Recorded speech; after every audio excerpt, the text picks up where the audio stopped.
Okay, good morning. Apologies for the delay. Um, Hopefully it should go smooth from now on. So, one of the really central aspects of the story of the Megillah is right in the beginning of Perek Beis, the second chapter, when we introduce Esther. The Megillah says, "Lehigida Esther es amav es miladuto ki Mordechai tziva aleha asher leisagid." That Esther did not reveal her nation because Mordechai had told her not to. Of course, the obvious question is, why did Mordechai tell her not to? In fact, Mordechai himself didn't hide his own identity when he's confronted about not bowing down to Haman. He told them he's a Jew. So why is he telling Esther to hold his identity?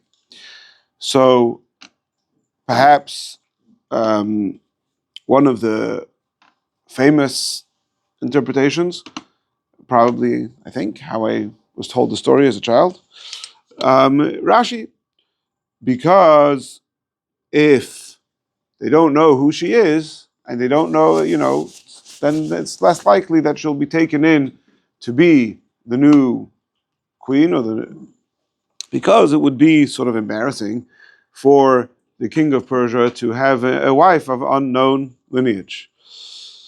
Doesn't completely answer the question because, first of all, Bapashtus, they knew that she was taken from the house of Mordechai, but also, what would be the point of continuing to hide her identity after the fact? Meaning, she's made the queen. So, what are you continuing to gain by not knowing who she is? Somewhat surprisingly, you have exactly in the complete opposite extreme of Rashi those commentaries who seem who understand the exact opposite, that actually Esther wanted to become the queen, or Mordechai wanted Esther to become the queen. And the purpose of hiding her identity was that she should have a stronger chance of being chosen. This is found in a number of commentaries, all I've seen it all in the school of, the Tosafist, the French commentaries, a generation or two or three after Rashi. I think it's found the most explicit in the Pirush of Rabbi Yosef Karo, where the Ben Ezra also quotes it, by the way. But Rabbi Yosef Karo says, why did Mordechai tell her not to say anything? Because he said to her, anybody who the king likes will become the queen instead of in Vashti's place. From any nation that she will be. אבל את, אם ייטב בעיני המלך ותצליחי בעיני המלך המלוכה, לא יהיה חביד וזה בעיני השרים, לפי שיהודים נבזים בעיני העם המשנואים בעיני העומס. If you are chosen to become the queen, so then they won't respect you because you're Jewish, so they will degrade you. לפיכך אם ישאלך המלך מאיזה עם את אל תגידי עמך או מולדתך, ושמא ייטב בעיניו וימליכך תחת ושתי. So therefore, because the Jews are despised, therefore, don't divulge your identity, because then there's more of a chance that the king will that you'll find favor in his eyes, and he will choose you instead of Vashti. So quite clear that from the last words that's what he's saying, that by hiding your identity, possibly you'll get chosen instead of Vashti. L'chayra, there's another middle ground where you could say that it's not that they wanted her to be chosen, but that if she was chosen but then was found out to be Jewish, she would be worse off. Meaning, obviously, the best case scenario is that she's in Mordechai's house free of the whole thing. But if she is going to be chosen, and then afterwards it's discovered that she's Jewish, so then they'll degrade her, they'll demote her, they'll send her to the harem where she'll have to live out the rest of her life. So it's kind of hedging the bets that, look, you might get chosen, so at the very least, don't say that you're Jewish, so that you'll have better chances of being treated okay. This question in general of why Esther's not divulging her identity, there are numerous opinions about it, and I found on Hebrew books. There's a book by the name of Ein Esther Megilas.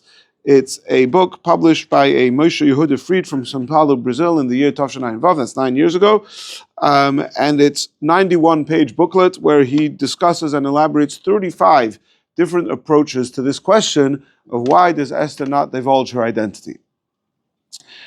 What I want to do today primarily is focus on a very original take of the Baal HaAkedah, and in the Akedah's Pirush to the Megillah, he has a whole new take on this, and based on his take, he answers a lot of questions. First of all, he says, how is it possible, I alluded to this before, how is it possible that they didn't know who Esther was? They took her from the house of Mordechai. Obviously, she's Jewish, right? So, now, most likely, says the Akedah, what happens is that they take her from Mordechai. But Mordechai says, look, she's adopted. I don't know who she is. And that's why they call her Esther, because Esther means hidden. In other words, we don't know who she is. By the way, others say that Esther is actually a Persian name. That's not for now.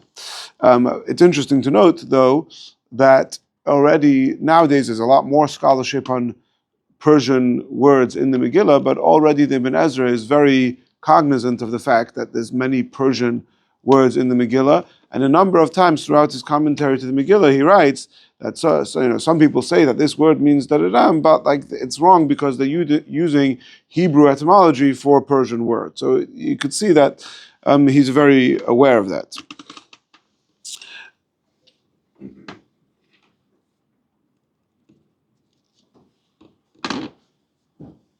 Now, so the Akedah's approach is that actually they knew all along that Esther was Jewish. What they didn't know was that she is a relative of Mordechai. They thought she's some, abandoned at his doorstep, so to speak, when in fact she was his cousin whom he adopted. And if you think of the storyline in the Megillah, it seems, says the Akedah, very clear. Go to the very end. We'll go through the whole story and point out a number of things that now, based on the Akedah's approach, fit into place very neatly. But just go for a moment, go to the end, to chapter 7, the second party, the second Mishnah Hayayin with Haman. What's the big reveal? Where Esther says to Achashverosh, she doesn't say, there's no big reveal that I'm Jewish.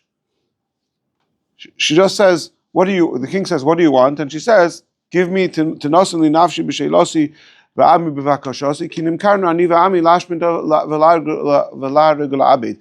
Give me my soul and my people. We have been decreed to be put to death. He doesn't say, oh, so you're Jewish, and she doesn't say we're Jewish. That's not the big reveal. We'll see soon what the big reveal is.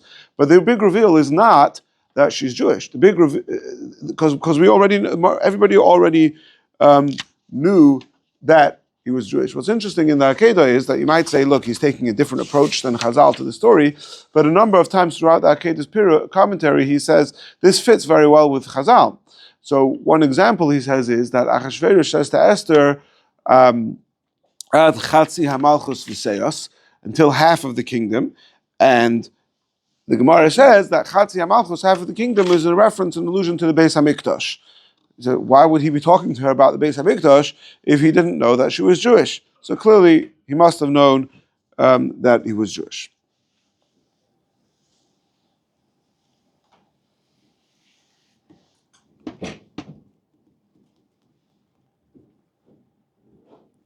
Now, before we get to what the big reveal is, let's go through the story and point out another number of perhaps strange points. Haman approaches the king and he says, look, Mordechai's not bowing to him yet. So he approaches the king and he says, there is a nation that is scattered and spread out amongst the nations. First of all, why are you beating around the bush? Why are you giving me a whole long speech? Just say, there's the Jews. I know the Jews, you know the Jews. The Jews are very and also, it's not even true. It's not true that the Jews are scattered amongst the nations. The Jews are very prominent here in Shushan Habira. Mordechai holds a very prominent position. Daniel held a very prominent position in Bavel, which obviously now the kingdom of Persia incorporates also the previous kingdom of Bavel. I think there's different shittas about whether or not Daniel was still around during the time of the story of Purim. Some say In Chazal, there's one shitta that Hasach, who's mentioned in the 4th chapter of the Megillah, is Daniel. Others disagree with that. But clearly Jews, Hanani, Mishael, Azariah, the prominence of Jews was no secret in the Persian Empire. And to come and make this claim that, oh, there's this Jews which are some nation scattered among, like, it's not, first of all, it's not true. And second of all, why are you beating around why are you giving such an elaborate speech to say who the Jews, right? Now, then Achashverosh gives him permission to do whatever he wants with the Jews. And what does he do next? I'm sorry, is it before or after? I think it's after, right? Hippil Pur. He draws the lots, which is whatever sort of magical or forces that Haman is trying to engage, and instead of and well, you have permission from the king. Why are you still going with all these? And we call the Yom Tov Purim for the lots. Like, why is this Pur such a major theme over here? He already had the permission from the king to do it, and the lots tell him to do it in 12 months from now, and he's like, okay, fine, I'll wait. Like, just go ahead and do the job, right? Now, also, Achashverosh, the idea that Achashverosh is so quickly convinced to just annihilate the whole nation, like, what do you mean? Like, Mordechai, he's Jewish, he's Jewish. Esther, your queen, is, according to the Kedah, he knew she was Jewish. So he's just ready to get rid of them? Chapter 4 of the Megillah starts with the words, Mordechai yoda es kol asher nasa. Mordechai knew everything that had transpired. Mordechai knew, everybody knew. You literally just said at the end of chapter 3 that the word had spread and everybody was mourning. What's this? Mordechai knew something that other people didn't know? Like, what's going on? And then Esther says to Mordechai, she sends Hasach, she sees him, sends Hasach, okay, what's going on? What does Mordechai tell him? Is Parash Hasa Kesef. He says, oh, Haman offered the king money. Like, that's not the main point. The main point is that he's decreed to annihilate the Jews. And then what does she say? She says to Mordechai, look, I haven't been called to the king for 30 days, so maybe I shouldn't go right now. And Mordechai says, no, you must go right now. Why must she go right now? There's still 12 months until anything's happening. So there's plenty of time to wait. She hasn't been called for a month. Chances are she'll be called sometime soon. Why is Mordechai rushing her that if you don't go now, then you're responsible? Al tadami b'nafshech lehimalit beis hamelech mikol haYehudim. Then Haman leaves the first party, and Mordechai doesn't bow to him, and he's further enraged, and he's like, that's it, I can't wait any longer. Okay. So you have the signet ring, you have permission from the king to do whatever you want. The king didn't tell you to wait. Go and have him killed. No, he has to go and take advice from his wife, and take advice from his friends. And they come up with this whole plot to build a gallows. You already have the go-ahead to take care of the Jews. What's going on over here?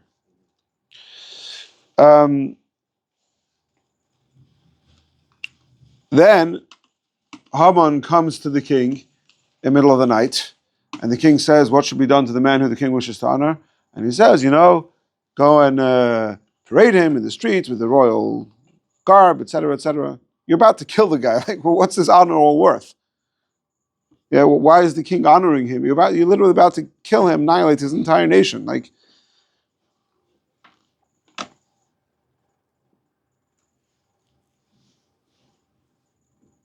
meaning you could have found a different way to honor him.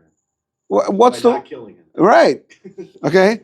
Now, then Esther says to Achashverosh, my whole nation have been decreed to be annihilated. And the king's like, huh? What are you talking about? Mi Hosea ve'ezahu. What do you mean, what are you talking about? 3 days ago, you signed a decree to annihilate an entire nation, right? That's probably, today we call that genocide, right? That's not something you just forget about, and like 2 days later, he's like, "Oh, I've never heard of it." Like his Achashverosh's reaction to Esther seems completely out of place.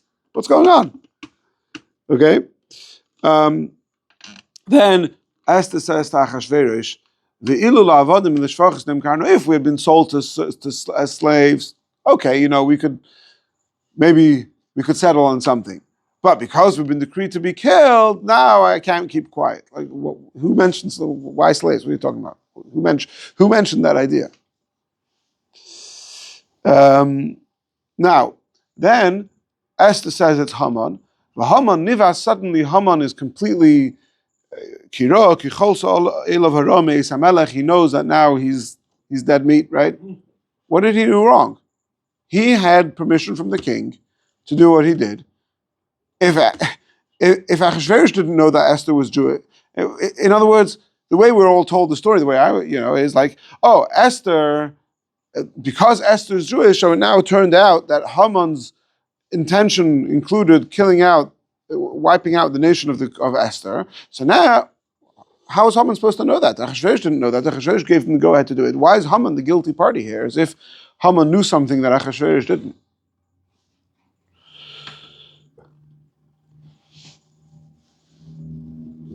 Why? And another few points before we wrap it all together. He says, why is Mordechai being such an action so stubborn not to bow down to Haman? And you're endangering yourself, you're endangering the whole Jewish people for what? For who? Okay, now, Chazal also disturbed by this question, and Chazal say, oh, you know why Mordechai didn't bow to Haman? Because Haman wore some sort of idol around his neck, and it wasn't just bowing as a respect to Haman, it was an idolatrous. Okay, now idolatry is one of the 3 cardinal sins for which you're obligated to give your life. So it makes sense that Achashverosh didn't bow. But, says the Akedah, doesn't seem to be any indication of this in the Psukim. So on a Pshat level, what's going on over here?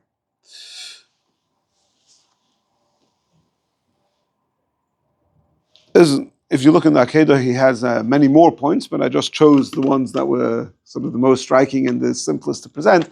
I'll just say one more is Achashverosh, Esther sees Mordechai crying and mourning outside the palace. So Vatishlach begodim lahalbush of Mordechai. So she sends him clothing, and Mordechai refuses to take the clothing. Like, that's the issue? You think that Mordechai doesn't have clothing? Like, obviously, he doesn't want to wear the clothing. So what's this negotiation where she's sending him clothing and he doesn't want to come? Says the Akedah like this. Obviously, everybody knew that Esther was Jewish. That wasn't a secret. Achashverosh knew that she was Jewish. Everybody knew that she was Jewish. And Jews were prominent. Mordechai had a prominent position. Daniel, Hananim, Ashol, Jews held prominent positions in Shushan Habira. The only thing they didn't know, and this is the aspect that Mordechai told Esther to keep a secret, is the relationship between Mordechai and Esther. We are not related. Nobody needs to know that we're related. Now, Haman comes to Achashverosh, and he's trying to pull off a quick one over here. And he's taking a big risk. He knows that he's going to really have to play his cards very well and find favor in the king's eyes to be able to pull this one off. So what he's trying to do is, he's going to get an okay from Achashverosh to do something. He's going to go ahead and do something else. And then, after the fact, he's going to try to sort of play his cards in such a way where he can kind of bring Achashverosh around and saying, well, I understood from you that it was okay to do this because you told me yes, and I thought you were saying yes to my idea, but now that's already done, so he knows he's taking a big risk. And he's hoping that Achashverosh is going to be able to be brought around to it. And that's why he's still going to his poor, because he's trying to see, based on his astrological or whatever his forces that he believed in were, to help him. And so he comes to Achashverosh, and first of all, he doesn't say he's talking about the Jews, because obviously if he says the Jews, there's no way Achashverosh is going to agree to anything, right? So he starts off, he's being Marchi Kedusa. He says, there's a nation out there, they're Mefuzim Meferod. And then here's the real clincher. What does he say to Achashverosh? Yikosev la'abdam. They should be decreed to be made lost. Like Aleph, la'abdam is Aleph based Aleph, Avad, like you just mentioned before, Hashavas Aveda, to be lost, right? So the decree is to make the Jewish people be lost, okay? Now, how do you, by the way, some aspects of the Akedah are found also, I didn't research to see if the Malbim saw the Akedah or not, but this idea is found in the Malbim as well.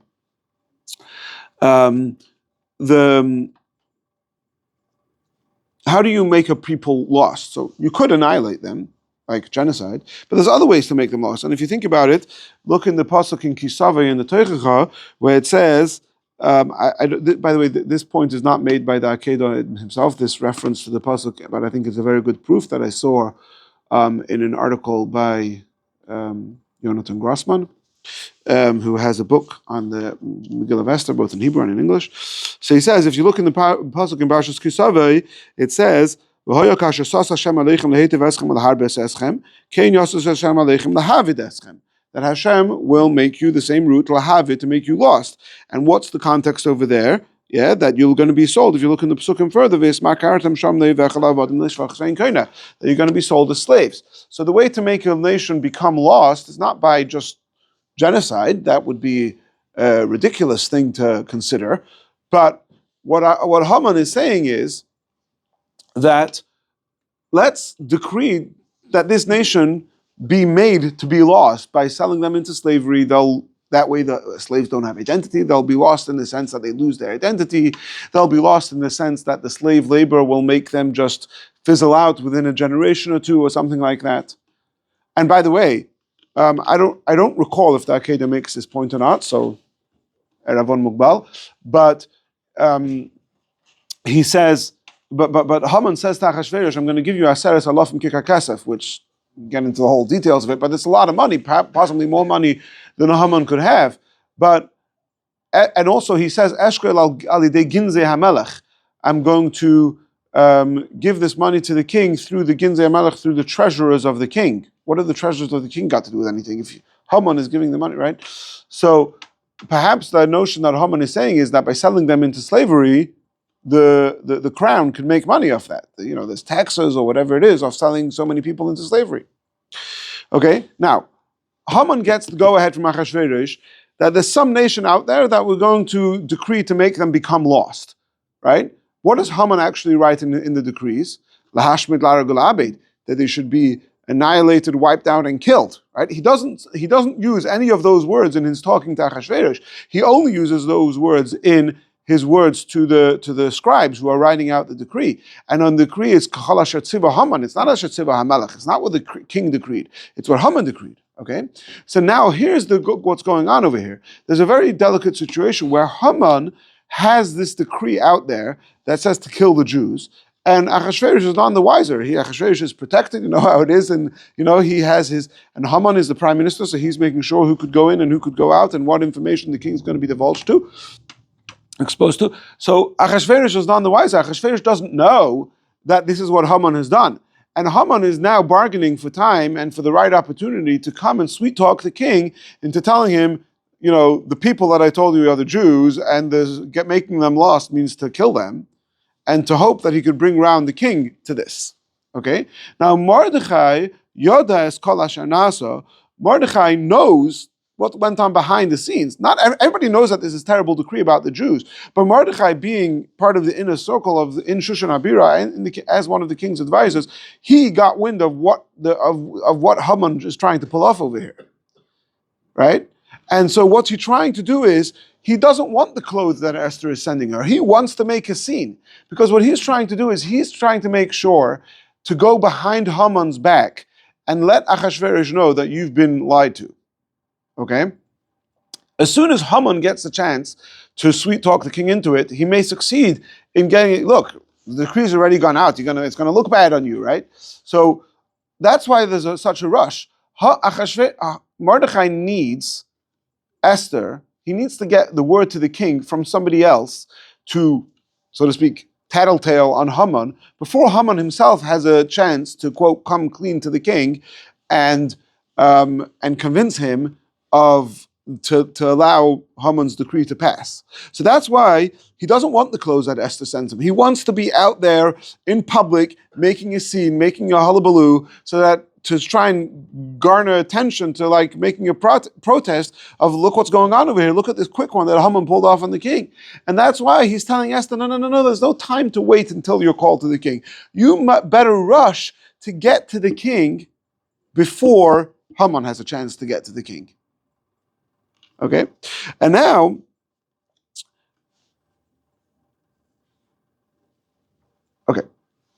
we have to backtrack a second, right? Why is Mordechai not bowing down to Haman? Yeah, says the Akedah.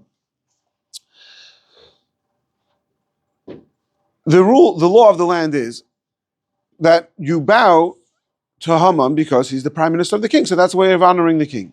But obviously the king himself doesn't bow down to the prime minister, right? Only the Avdei HaMelech. So the Akedah suggests that this anybody who was related to the king or queen, yeah, also doesn't bow down. If you're a relative of the queen, you don't bow down to Haman. That's disrespectful for the queen, for her relative to be bowing down to Haman. Now, Mordechai doesn't think this is a big deal that he's not bowing to Haman. Like, what's a big deal? Well, there could be other reasons. There could be exceptions to the rule, whatever it is. But so he doesn't bow to Haman. Now, suddenly Haman and the Avadim are making a big deal out of it. Now, he can't say that the reason he's not bowing is because he's related to Esther, because he doesn't want anybody to know that he's related to Esther. But he also can't bow because one day it might become somehow exposed, as it in fact does, that he's related to Esther. And then after the fact, there'll be, hold on a second, you're related to Esther and you bow down to Haman? That would be terrible.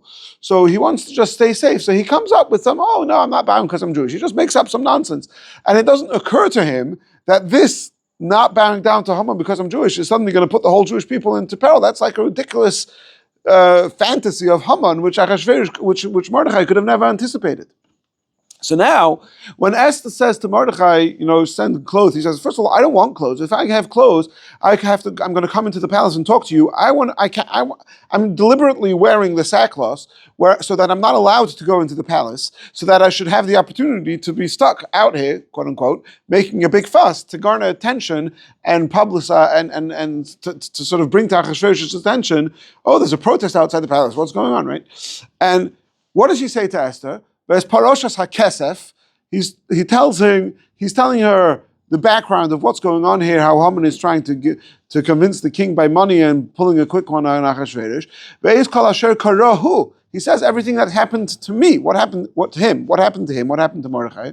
What happened to Mordechai is that he refused to bow down, and Haman made a big deal out of this and decided to kill all the Jews.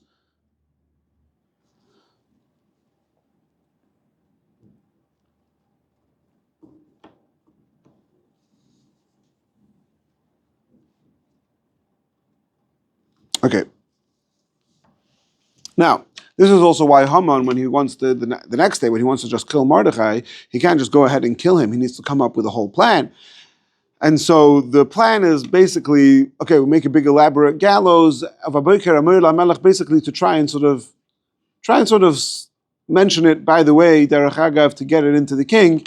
He elaborates on that. I don't want to get into too many details about that because it's a little bit technical. But that's why, the main point is, that's why he needs a special permission and a special plot to come up with how to get rid of Mordechai, because he doesn't, in fact, have at this point any gushpanka just to go ahead from the king to kill the Jews. If he would have just killed Mordechai. It wouldn't be a big deal. Now everything falls into place. What comes into when it comes to the second party, right? So Achashverosh says to Esther, "What's up?" What does Esther say?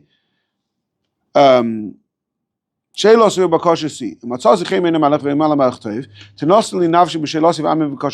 her big reveal?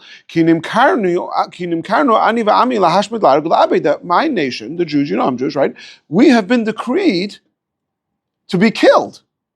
He says, if it would have only been decreed to be sold as slaves, maybe we could negotiate something. But we've been decreed to be killed. And Achashverosh is like, huh? I never said that the Jews. I never spoke about. Haman was talking about the Jews. 1 second, but even so, I never said that he could kill them. I said he could make them get lost. It's Haman. Oh, Haman, and now we see why Haman is suddenly nivas. He's completely, bent out of shape, because he realizes that before he had a chance to convince the king of anything, his decree his trickery had been uncovered, his dishonesty had been uncovered, and now he's stuck. And then, what happens at the beginning of the next chapter? Now comes the big reveal. What's the big reveal? That Mordechai came Lifnei HaMelech ki higida Esther mahula, because Esther had finally told the king what he is to her. In other words, that she's related to Mordechai. At no point is there any big reveal that she's Jewish, because everybody always knew that she was Jewish. The big reveal is that she's related to Mordechai, and that's what's after the whole thing. That's what she exposes, that's what she reveals to Achashverosh, and that's what brings Mordechai even closer, and to be given the house of Haman, etc. She said that. At the end, the beginning of chapter 8, she says, Ki Higida Esther Mahula. Okay, now,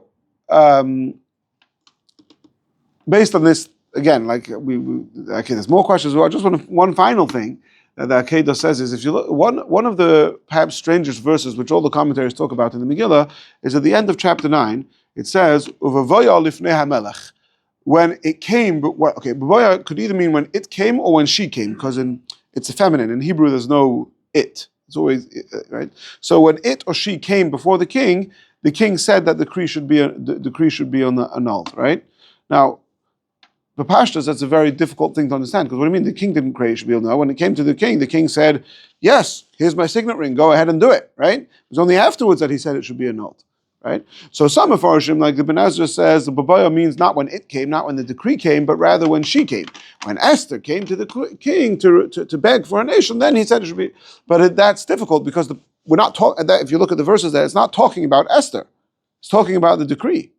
Right? According to the Akedah, says it's beautiful. When the decree came to the king, in other words, when the king realized what this decree actually was, that the king that it's about the Jews and that it's a decree for them to be annihilated, he said, absolutely not, no way, I never okayed this.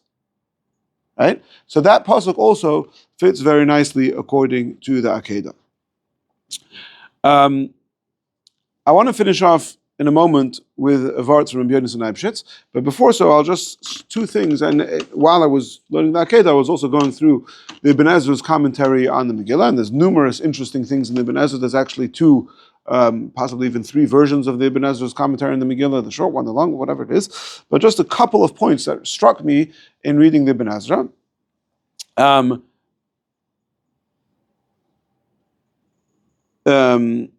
What's going on when they ask the king to reverse the decree? He says, no, we can't reverse it, but we're going to send out a decree that the Jews could defend themselves, right? Why do we need this whole? First of all, how does that help? You can't reverse the decree, right? And secondly, why does Mordechai want to kill anybody? Just say, says the Ben Ezra, he says, Pashat. You can't annul the decree, so the only thing you could do is to say that Haman was a liar. That the decree that you say that the original intent of the king, what Haman was supposed to tell the scribes to write, was that we're making a decree for the Jews to defend themselves against their enemies, and Haman forged it and wrote that the enemies could kill the Jews. Right? So you can't cancel the decree. That's against Persian law to do. Right? So what you can do is pretend that there was some mistake going on over here. Okay, there's another approach to this. And then one more thing from the Ben Ezra, which struck my attention just because it's something that the Rebbe said many, many times, and I didn't have a chance to research this extensively, but I don't recall seeing this ever quoted in the Sichas, the way they're published. I don't recall, I could be wrong, I don't recall seeing this quoted from the Ben Ezra. But the idea that one of the most important lessons that the Rebbe always talks about from the Megillah is that Esther and Mordechai recognize that of primary importance is their relationship with Hashem and them doing teshuvah, and the hishtadlus that you do in politics is secondary. So you see that from the fact that what does Esther need to do? Esther's trying to gain favor in the king's eyes to be forgiven for coming uninvited to his chambers, right? So what would you expect her to do? You would expect her to make sure she's looking her best, right? What does she do in fact? She does the exact opposite. She fasts for 3 days, right? She couldn't have been looking her best. So, right? So that's one thing that the Rebbe often speaks about. And I saw Mamish the exact same idea in the Ben Ezra, where these are his words. Esther trusted in her God. So therefore, she fasted. She didn't trust her beauty. Because the face or the appearance of somebody who's fasting changes for the worse. And certainly on a 3-day fast. Right? So it was just interesting to me to see this idea of that again, that in Chabad Chinuch grew up with it, that it's found in the commentary of the Ben Ezra to the Megillah. Finish off over here with a vart from Rabbi Jewess and Eibshitz. Rabbi Jewess and Eibshitz has a sefer called Yaris Tvash, which is it's his drushes. If I recall correctly, this is from Drush Ches. If I recall correctly, I didn't print out for myself the beginning, but I think this is something that he shared at the funeral as a hesped for somebody, but I don't recall the details. And he starts off with this question: why is Esther not sharing her identity? What does she have to gain from hiding her identity? So he says like this. This is far from Pshat, much more drash, but he says that what is the purpose of Galus? The Gemara says in Psachim, that the purpose of the Jewish people being exiled from their land is to attract Gerim, to attract converts, which on a more Kabbalistic and a mystical perspective, it's not just people who are converts, but it's the Netzoitzes Kedusha that are found out there in the world. But let's just he mentions that, but let's just stick to sort of the literal reading of it, that we attract Gerim, we attract converts by being exiled. That's the purpose. Hashem exiles us so that we could be out there in Persia, and there could be Persians who are going to be impressed by Torah, by Judaism, and they're going to convert, and that's the purpose of Galus. Now, the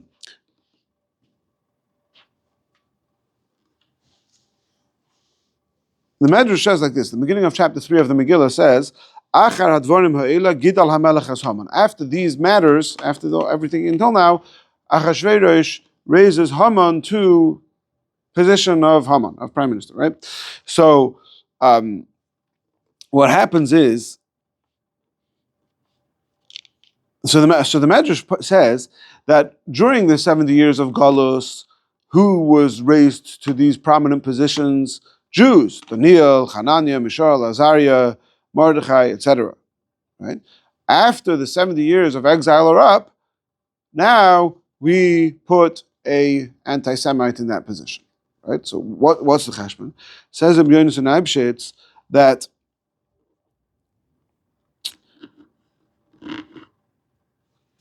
the purpose of Galus is to attract Gerim. The Achashverosh, the people who are taking us into Galus, who are keeping us in Galus, they don't want Gerim. They don't want the purpose of our exile to be successful. So what do? They put important Jews in position in important positions, and then the halacha is that the Gemara says in Yevamos, you're not allowed to accept Gerim at a time when Mordechai and Esther are in power. Shekolzman sheYisrael b'mayla, you could, when this is the words of Rabbi Yonasan Eibshitz, if the Jews are in a temporary position of importance, there's a concern that the Gerim are not being sincere in wanting to become Jewish. They just want to be, like now this is the in thing. The prime minister is Jewish, the queen is Jewish, so now it's a good time to become Jewish, but they're not really being sincere about it. So therefore they put Jews in these positions to avoid, to make the enterprise of Galus be a failure, because we won't be able to attract any Gerim. But Achashverosh was mistaken in his calculation. The Gemara says that really the 70 years weren't up. So now, but they thought, Achashverosh thinks the 70 years are up. So he puts Haman into that position, because now it doesn't matter if there's Gerim. But Mordechai knows that Haman's mistaken, that the 70 years are not up, because that's the Gemara has a whole cheshbon about where to start counting the 70 years from. So Mordechai knows the 70 years are not up. So Mordechai says, we need to get around this plot. So what does he tell Esther? He tells Esther, don't tell anybody you're Jewish. If Esther doesn't tell anybody she's Jewish, so then we're going to be able to have Gerim, because Haman is now in the most prominent position. So the fact, until now a Jew was the most prominent position. Now it's Haman. So you could accept Gerim. And the fact that the queen is Jewish is also not a reason to not accept Gerim. Why? Because nobody knows she's Jewish. So the reason why Mordechai is telling Esther not to tell anybody that she's Jewish is in order to make the enterprise of Galus be successful in attracting Gerim. What happens in the end? In the end of the fact, everybody, the secret comes out that everybody knows that Esther is Jewish. But what does the Megillah tell us?